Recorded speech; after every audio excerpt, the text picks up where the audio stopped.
Докторе, аз имам стягане в гърдите и болки в корема, а личният ми лекар ме изпрати на психиатър. Аз да не съм луд. Здравейте! Днес ще си поговорим за соматизацията. Това е явление, при което психичното напрежение се проявява с телесни оплаквания.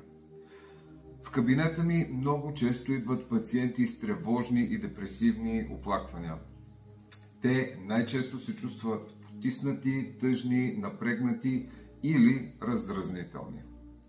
Премислят постоянно и се притесняват за здравето си или за здравето на своите близки. За финансови и имотни теми, например, че ще загубят работата или че ще страдат от безпаричие, както и за репутацията си, че са се изложили и са направили непоправими грешки или провинения, били са лоши съпрузи, бащи или началници. Това са едни от най-честите симптоми. Те са мисловни и обикновено имат натраплив характер и са силно неприятни за пациентите. Но има и друг вид симптоми, които се проявяват често в комбинация с психическите оплаквания. Това са физически оплаквания.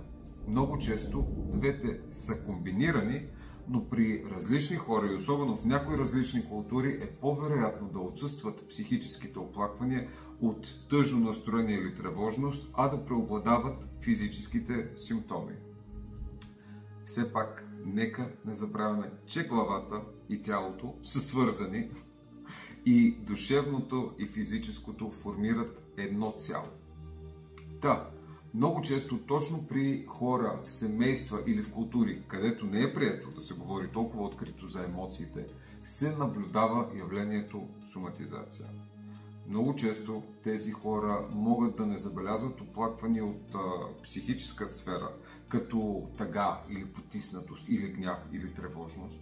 Но за сметка на това могат да имат множество телесни оплаквания, без да има на лице реален физически повод за тях. Това много често са умора, отпадналост, болки или топка в корема, буца в гърлото, гадене, разстройство, задух, стягане или потежи в сърдечната област, главоболие и болки по тялото и много други оплаквания. И се започва едно ходене по лекари. Обикалят се различни специалисти, най-често кардиолог, гастроентеролог, невролог, ендокринолог. Правят се множество кръвни тестове или образни изследвания. Правят се рентгени, скенери, ядрено-магнитни резонанси, колоноскопии, гастроскопии и никой от тях не може да намери проблем в дадения орган. Докторе, всички ми казват, че аз съм здрав и че нищо ми няма, а мен ме боли и не мога да се храня, залитам и се чувствам болен. Тези резултати много често още повече напрягат пациентите, защото те получават от лекарите положителен отговор, но реално те изпитват болки и дискомфорт. Докато в един момент не ги насочат към психиатър или самите пациенти не потърсят помощ от нас. В кабинета с такива пациенти започвам медикаментозно лечение, но и задължително се обръща внимание на психологическите и социалните фактори, които допринасят. Винаги казвам, че лекарствата не вършат чудеса и ако има проблем с поведението, с комуникацията, очакванията или мисловните нагласи на пациента, трябва да се работи комплексно и с тях. Човекът е психотелесно единство, което живее с други хора в социална среда.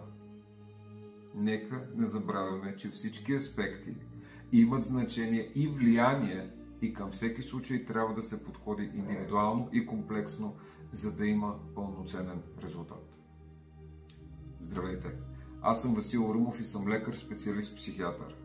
Ако това видео ви е помогнало или ви е накарало да се замислите, можете да го споделите и да се абонирате за канала ми, където споделям над 10 годишен професионален опит по теми за психичното здраве и личностното развитие.